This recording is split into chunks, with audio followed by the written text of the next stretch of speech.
All right, James, I want to go over a situation. Let's suppose I've got 7 employees. I've got my right-hand person, my office manager, and 5, let's call them rank and file employees. And as they've been hired at different times, I've brought some on at salary, and I've brought others on at hourly, and some of them I ask them to work on a weekend, and some of them get overtime, and the ones that are on hourly, I try not to have them work overtime.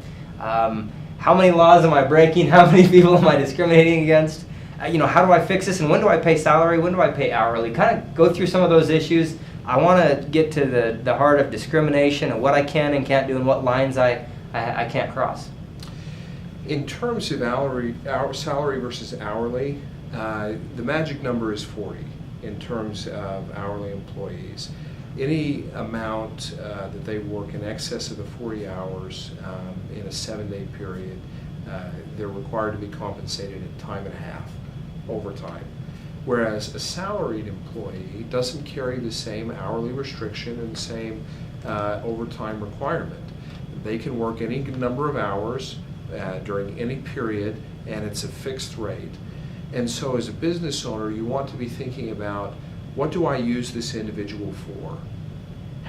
What are their job duties and responsibilities? And what's the time commitment that I'm going to expect from each of them?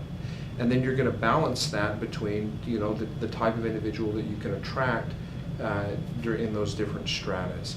If you've got someone who's got fairly high-level responsibilities and they've got some time-intensive hours, you definitely want to have them on a salary basis.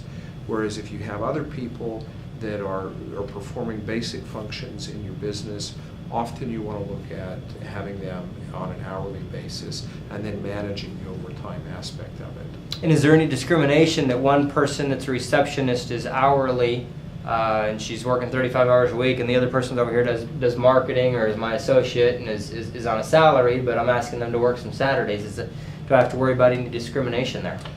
The only discrimination that you have to worry about is the difference between compensating males and females.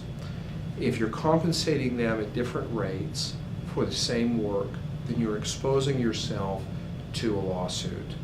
Otherwise, you can have whichever employee on a salary versus an hourly that you choose. Mm-hmm. You don't have any exposure there beyond the male-female dynamic. Now, if I don't want these folks talking about how they're paid, whether it's hourly, and the rate that they're paid and the benefits that they get, can I prohibit them from talking about those things amongst each other? I would, in whatever kind of employment contract or agreement that you have, and you're going to want to have things that address non-competition, non-solicitation, non-disclosure, I'd have in that same agreement a confidentiality provision regarding their compensation, mm-hmm. saying you're not allowed to talk with fellow employees about what your rate of pay is. How detailed would you suggest to a business owner they get into those contracts by way of explanation versus just here, sign here, as a matter of course that most people do when they hire a new person? How detailed would it help to spend 20 minutes and say, this is what this contract means, this is what you're signing? From a business morale standpoint, it's going to matter to have some discussion with the employee about their compensation arrangement. From a legal standpoint, that's not necessary, and you'd have a provision in your agreement that says that the party signing has read and understood all the terms and conditions of the agreement and that they're abiding by those. That's going to be something that you need to have in every agreement.